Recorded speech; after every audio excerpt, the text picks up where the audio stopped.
सबसे पहले बात करते हैं फिज़िक्स की। फिज़िक्स क्या है? Physics is the branch of science in which we study about energy, matter and interaction between them. Physics यानी तबियात साइंस की वो ब्रांच है जिसमें हम मादे के बारे में पढ़ते हैं, ठीक है, तवानाई के बारे में पढ़ते हैं, और मादे का तवानाई से क्या ताल्लुक़ है, क्या इंटरेक्शन है, उसके बारे में हम पढ़ते हैं। ये होती है फ़िज़िक्स। अब सवाल ये उठता है, सबसे पहले ये सवाल उठेगा, फ़िज़िक्स एक साइंस की ब्रांच है, साइंस क्या है? हमें समझ में आ जाएगा साइंस क्या है, तो फिर एक सवाल उठेगा एनर्जी क्या है, फिर एनर्जी की टाइप्स होती है, फिर सवाल उठेगा मैटर क्या है, फिर मैटर की 3 स्टेट्स होती हैं। अब ज़्यादा हो गई हैं, 5 हो गई हैं, लेकिन अभी स्टैंडर्ड लेवल पे छोटा लो लेवल है, तो 3 स्टेट्स से पढ़ाएंगे, सॉलिड, लिक्विड, गैस। एनर्जी में काइनेटिक एनर्जी, पोटेंशियल एनर्जी बताएंगे आपको, ठीक है। तो सबसे पहले साइंस बताते हैं। साइंस एक सिस्टमैटिक नॉलेज है, सिस्टमैटिक नॉलेज है जिसकी बिना पर हम कहते हैं कि ये चीज़ सही है और ये चीज़ गलत है, और उस चीज़ को पूरा करके दिखाते हैं या प्रूफ करके दिखाते हैं, साबित करके, एक्सपेरिमेंट और प्रैक्टिकल से। फिर मैंने आपको पहले बताया था सवाल कई निकलेंगे। साइंस एक सिस्टमैटिक नॉलेज है। सिस्टमैटिक नॉलेज क्या है? यानी कि पूरी दुनिया एक सिस्टम है, एक निज़ाम है। इस सिस्टम के अंदर रहते रहते हम कुछ तजुर्बात करते हैं या कुछ हमसे हो जाते हैं तजुर्बात, ठीक है, जाने में अनजाने में, तो हम कुछ ना कुछ एब्जॉर्ब करते हैं, कुछ ना कुछ जो है ना हमें पता लगता है, नोटिस करते हैं, वो फिर हमारे तजुर्बे में शामिल हो जाता है। तो सिस्टम हमें नॉलेज देता है। इसकी मिसाल मैंने दी थी कि एक बंदा जो है वो बारिश हो गई, रोड से जा रहा है, ठीक है ना, तो वहाँ पानी भर गया, तो उसको जाने में परेशानी हो रही है, उसको तजुर्बा हुआ, अच्छा भाई ऐसा होता है। लेकिन अगर वो बंदा रोड से ग्राउंड का, किसी मिट्टी वाली जगह का रुख करता है, ग्राउंड से बोलता है यार मैं चले जाता हूँ, तो वो फिर मज़ीद और फंस जाएगा, क्योंकि वहाँ मिट्टी थी, तो पानी की, जब पानी वहाँ पर पड़ा तो वो दलदली हो गई, वो फिर और मुश्किल से। जो सिस्टम ने उसे नॉलेज दी कि जब बारिश हो तो ग्राउंड जैसी जगह पर, मिट्टी वाली जगह से ना जाओ, मसला हो जाता है। फॉर एग्जांपल, बारिश होने लग गई शुरू शुरू में, तो जैसे अभी बूंदाबांदी हुई, थोड़ी तेज़ हो गई, जो लोग जो है वो रोड पे बाइक चला रहे होते हैं, अक्सर फिसल जाते हैं, क्योंकि वो आगे का ब्रेक मारते हैं, पीछे का तो स्लिप हो जाते हैं, क्योंकि नीचे जो सरफेस है रोड और वो जो आपकी बाइक है, व्हीकल है, ठीक है ना, तो उसके दरमियान जो ना एक लेयर बन जाती है ग्रीस की, जो ऑयल होता है या फिर पानी होता है, उसकी बूंदें जो है ना एज अ ग्रीस का काम करने लग जाती है। तो फिर जो है ना आपकी जो रोड है सरफेस और जो आपकी व्हीकल है उसका टायर, उसके बीच में वो पानी की बूंद आती है, तो फिर वो फिसल जाती हैं। तो साइंस एक सिस्टमैटिक नॉलेज है। साइंस कोई बात कहती है तो उसके पीछे कई उसने तहकीकात की होती है, प्रैक्टिस की होती है, और जो है ना थ्योरीज़ को पढ़ा होता है, समझा होता है, और बार बार प्रैक्टिकल किया होता है, तो फिर वो कहती है कि ये चीज़ ऐसी होती है। एक्सपेरिमेंट क्या होता है? जिसमें रिजल्ट अननोन होता है, हमें पता नहीं होता रिजल्ट क्या निकलने वाला है, हम एक तजुर्बा कर होते हैं। लेकिन प्रैक्टिकल वो चीज़ होती है जो चीज़ हम पहले कर चुके होते हैं और बार बार उसको करके फिर देखते हैं, तो वही रिज़ल्ट निकलता है। प्रैक्टिकल जिसमें रिज़ल्ट नोन होता है, जिसमें हमें रिज़ल्ट पता होता है, वो प्रैक्टिकल होता है। जिसमें रिज़ल्ट अननोन होता है तो वो एक्सपेरिमेंट होता है, ठीक है। तो एनर्जी जो होती है, एबिलिटी टू डू वर्क, काम करने की सलाहियत। Tendency to do work, tendency का जो लफ्ज़ है ये सारा लिटरेचर में आएगा फिजिक्स की।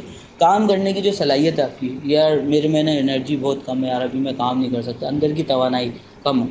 तो इसमें दो तरह की तवानाइयाँ आती है, काइनेटिक एनर्जी आप पढ़ोगे, एक पोटेंशियल एनर्जी पढ़ोगे। काइनेटिक एनर्जी जो होती है, मैं एक ओवरव्यू दे देता हूँ ऊपर से ऐसी, कि काइनेटिक एनर्जी जो होती है वो ऑब्जेक्ट से ऑब्जेक्ट में जाती है। फॉर एग्जांपल, ये बच्चों की कतार है, ठीक है ना, बच्चों की कतार एक के पीछे एक खड़ा हुआ है, मैं पीछे वाला बच्चा अगर आगे वाले को ज़ोर से धक्का दे तो वो सारी एनर्जी आगे वाले तक में जाएगी इफेक्ट, तो वो ऑब्जेक्ट टू ऑब्जेक्ट जा रही है ना। इसकी एक अच्छी मिसाल गन है। गन के पीछे ट्रिगर होता है, उस ट्रिगर की जो मोशन होती है वो गोली में चली जाती है, वो गोली जो है वो बाहर निकल जाती है, मोशन परफॉर्म करती है, ठीक है। तो ऑब्जेक्ट टू ऑब्जेक्ट जो जा रही है वो काइनेटिक एनर्जी है। और पोटेंशियल एनर्जी होती है पोजीशन में तब्दीली जब हम करते हैं, और वो एक छुपी हुई तवानाई होती है। फॉर एग्जाम्पल, हथौड़ा रखा हुआ, आपको पता नहीं है इसमें कितनी तवानाई है, जब इसको उठा के यूँ मारते हो तो आपको भारीपन उसका पता लगता है, और उसमें कुछ ना कुछ एनर्जी होती है, तभी वो कील पे लग रही है तो कील को अंदर कर रही है। ग्रेविटी से उसके अंदर एक पोटेंशियल छुपी हुई एनर्जी आ जाती है। अब मैं इसकी मिसाल देता हूँ। अगर आप अभी नीचे ग्राउंड पे जाके एक्सरसाइज करोगे ना, 10 रिपीट्स मारो आप एक सेट, 10 रिपीट्स का कोई भी चीज़ उठा के ना, और फिर ऊपर ये सेकंड फ्लोर पे आ जाओ, फिर थर्ड पे आप देखना कि वो और भारी होती जाएगी, क्योंकि उसके अंदर एक पोटेंशियल एनर्जी आ रही है, पोजीशन में आपने तब्दीली करी है, ठीक है ना। और इसके लिए यूज़ होता है but by virtue of its position. अब हम बात कर लेते हैं वेक्टर और स्केलर की। वेक्टर क्वांटिटी क्या है, स्केलर क्वांटिटी क्या है। अगर आपको कोई भी चीज़ समझ नहीं आ रही और आपके सर पे नंगी तलवार है, मतलब कि पेपर बहुत करीब है, या फिर कल टेस्ट स्कूल या सेंटर के अंदर, ठीक है, आपको बेइज्जत होने का बहुत खर्चा है, तो फिर आपको सबक.pk, SABAQ, नहीं Q.pk, इस पर आपको हर चीज़ अच्छे से समझा दी जाएगी। ठीक है, वेक्टर क्या है, स्केलर क्या है, फिर भी मैं ओवरव्यू दे देता हूँ, बाकी आपको टेक्स्ट बुक में पता चलेगा। वेक्टर क्वांटिटीज़ क्या है? वेक्टर क्वांटिटीज़ को जाहिर करने के लिए मैग्नीट्यूड चाहिए होता है, यूनिट चाहिए होता है, एज वेल एज डायरेक्शन भी चाहिए होती है। तीन चीज़ें चाहिए होती हैं। हम बात करेंगे मैग्नीट्यूड क्या है, यूनिट क्या है और डायरेक्शन क्या है, कैसे। जैसे फॉर एग्जांपल एक कार है, उस पर जो है हमें फोर्स लगानी है, तो सबसे पहले जो है ना हमें उसका मैग्नीट्यूड बताना पड़ेगा। मैग्नीट्यूड एक नंबर होता है, मतलब 5 टन की लगेगी इसमें कुवत, ठीक है, यानी कि 5 बंदे इस गाड़ी को धक्का दे सकते हैं। तो हमने मैग्नीट्यूड बता दिया 5 बंदे, उसको आप नंबर में भी ले सकते हो। 10 न्यूटन की फोर्स लगेगी इस पर। यूनिट होता है, यूनिट क्या होता है, जिसमें कोई चीज़ नापी जाती है, जैसे केले दर्जन में नापे जाते हैं, वो उसकी यूनिट है, उसकी इकाई है। पेट्रोल को लीटर में नापा जाता है या लिक्विड्स को, तो लीटर क्या है, उसकी इकाई है जिसमें वो नापा जाता है। ठीक है, डायरेक्शन क्या है, अब मैंने कहा इस कार पे फोर्स लगा दो, अब पीछे से फोर्स लगा दी बंदे ने, आगे ले गया, जबकि मुझे आगे से फोर्स लगवा के पीछे करवानी थी। अभी मैं आपसे बोलूँ ये कुर्सी रख दो उठा के, आप बोलोगे किधर रखूँ, मैं आपको बोलूँगा उधर रख दो, इधर रख दो, डायरेक्शन बताऊँगा ना। तो वेक्टर क्वांटिटीज़ ऐसी क्वांटिटीज़ होती हैं जिनको जाहिर करने के लिए, शो करने के लिए आपको क्या करना पड़ता है, एक्सप्रेस करने के लिए उन्हें आपको magnitude, unit as well as direction भी बतानी पड़ती है। तो स्केलर क्वांटिटीज़ वो होती हैं जिसमें आपको सिर्फ मैग्नीट्यूड और यूनिट बताना पड़ता है। ठीक है, जैसे टाइम है, टाइम बताने के लिए आप मैग्नीट्यूड बताओगे, इसकी यूनिट बनाओगे। यूनिट क्या होती है, AM PM होती है। या 10 AM हो रहा है सर, सुबह के 10 बज रहे हैं, रात के 10 बज रहे हैं सर, 10 PM हो रहा है, तो आपने मैग्नीट्यूड बताया, यूनिट, भाई डायरेक्शन बताने की ज़रूरत थोड़ी है। और वेक्टर क्वांटिटीज़ जो होती हैं उनके ऊपर जो है ना, उनको किसी भी अल्फ़ाबेट से जाहिर किया जाता है, BCD, और उसके ऊपर एक एरो बना दिया जाता है, उससे पता लगता है ये वेक्टर क्वांटिटी है, या तो उसको बोल्ड में लिखा जाता है, वो वेक्टर क्वांटिटी होती हैं। तो आपके पास बुक में एक लिस्ट मौजूद है फिज़िक्स की कि कौन कौन सी वेक्टर क्वांटिटीज़ हैं और कौन कौन सी स्केलर क्वांटिटीज़ हैं, और इनकी ऐसा यूनिट्स क्या हैं, ये भी मौजूद है। ऐसा यूनिट की फुल फॉर्म होती है इंटरनेशनल सिस्टम, यानी पूरे दुनिया के अंदर, पूरी दुनिया में इंटरनेशनल सिस्टम के अंदर इसको किस यूनिट में नापा जाता है। बहुत सी जगहों पर कुछ चीज़ों को कई और यूनिट्स में नापा जाता है, हम किसी और यूनिट में नापते हैं, वो किसी और यूनिट में नापते हैं। जो ऐसा ही का मतलब क्या है, सिस्टम इंटरनेशनल या इंटरनेशनल सिस्टम में क्या, तो आपको ऐसे यूनिट्स पता होनी चाहिए जो पूरे वर्ल्ड वाइड जो है वो मशहूर हैं और मानी जाती हैं। अब बात कर लेते हैं वेलोसिटी और स्पीड की। वेलोसिटी रफ्तार, स्पीड रफ्तार। वेलोसिटी क्या होती है, किसी भी ऑब्जेक्ट का तय करदा जो फासला होता है, वो फासला तय कर रहा है, डिस्टेंस कवर्ड कर रहा है, लेकिन in a particular direction, in a specific direction, specific या पर्टिकुलर खास डायरेक्शन है। For example of motion of bullet, आप बुलेट की मोशन देखो, आप बुलेट ऊपर मारो ऊपर जाएगी सीधी, नीचे मारो नीचे आएगी, लेफ्ट पे मारो लेफ्ट जाएगी, साइड पे मारो राइट पे, वो राइट पे जाएगी, वो एक ही डायरेक्शन में ट्रैवल करेगी, तो उसकी वेलोसिटी है। और स्पीड से ज़्यादा जाहिर सी बात है वेलोसिटी चीज़ की तेज़ होती है। जिन चीज़ों की रफ्तार तेज़ होती है पर्टिकुलर डायरेक्शन में वो होती हैं, और जो पर्टिकुलर डायरेक्शन में होंगी तो उनकी रफ्तार तेज़ ही होगी, उस रफ्तार को आप वेलोसिटी कहोगे, ना कि स्पीड कहोगे। Distance covered by body in unit time, वो पर्टिकुलर डायरेक्शन में अगर नहीं है, डिस्टेंस कवर्ड है, तो वो स्पीड है। अगर यहाँ से आपको चिराग होटल जाना पड़े तो आपको कई डायरेक्शंस लेनी पड़ेंगी, आपकी यूनि डायरेक्शन नहीं है, और इनके फार्मूलाज होते हैं। ठीक है, वेलोसिटी एवरेज भी होती है, या उसको आप कह लो एवरेज वेलोसिटी, कांस्टेंट वेलोसिटी होती है, यूनिफॉर्म वेलोसिटी होती है, वेरिएबल वेलोसिटी होती है। यही तरीके से सारी चीज़ें एक्सेलरेशन और उसमें भी होती हैं, स्पीड में भी होती हैं। यूनिफॉर्म क्या होता है, यूनि का मतलब एक होता है, आपने पढ़ा बायो में यूनिसेल्युलर। यूनिकॉर्न क्या होता है, जिसकी एक सिंग होती है, इमेजनरी एनिमल है, बुर्राक, ठीक है, यूनिकॉर्न घोड़े की शक्ल में।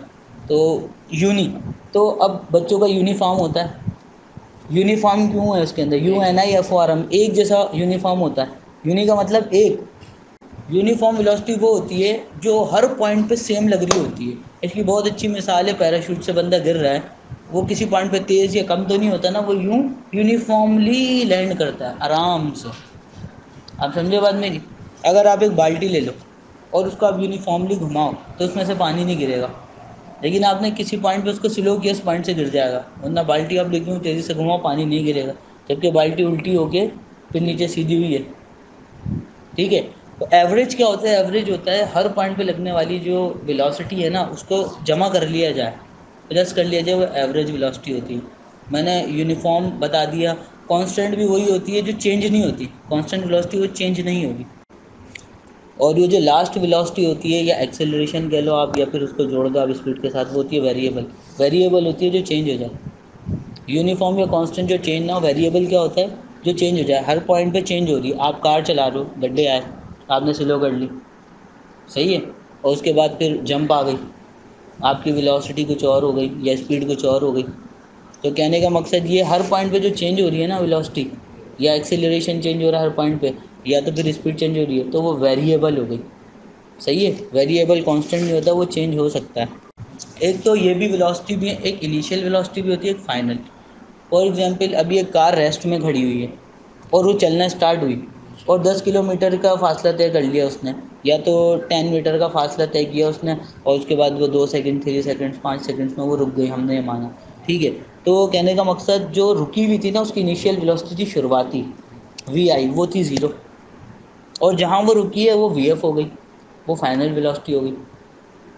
समझ रहे हो आप बात? तो ये दो तरह की वेलोसिटी हो गई, उनको लिखते हैं वी बहुत बड़ा लिखते हैं और आई छोटा सा लिखना है, और वी बहुत बड़ा सा लिखना है, एफ छोटा सा लिखना है। अच्छा, वेलोसिटी का फार्मूला क्या होता है?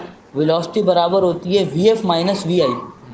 फाइनल वेलोसिटी हमेशा ज़्यादा होगी ना आपकी, समझ रहे हो आप? जैसे आपका मीटर चलता है तो आपकी करंट रीडिंग हमेशा ज़्यादा होगी ना प्रीवियस से, जो प्रीवियस तो कम था वहाँ से फिर वो और मीटर चला तो फिर वो ज़्यादा होगा नंबर से।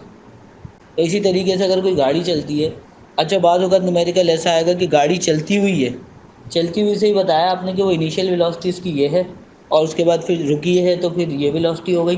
तो आपने खुद ही जज कर लेना है कि यार रुकी तो फाइनल वेलोसिटी तो हुई होगी उसकी। तो इसमें देखो टाइम लगा, टी हो गया वो, फिर एक्सीलरेशन लगा। एक्सीलरेशन क्या है? Change in velocity. वेलोसिटी एक पर्टिकुलर डायरेक्शन में, अगर उसमें तब्दीली हुई, कम या ज़्यादा हुई, तो फिर देखो गोली मैंने मारी है, वो क्या एक ही स्पीड से जाएगी? थोड़े टाइम बाद वो थोड़ी स्लो हो जाएगी। तो change in velocity is called acceleration, इस रहा। और इसका भी फार्मूला होता है,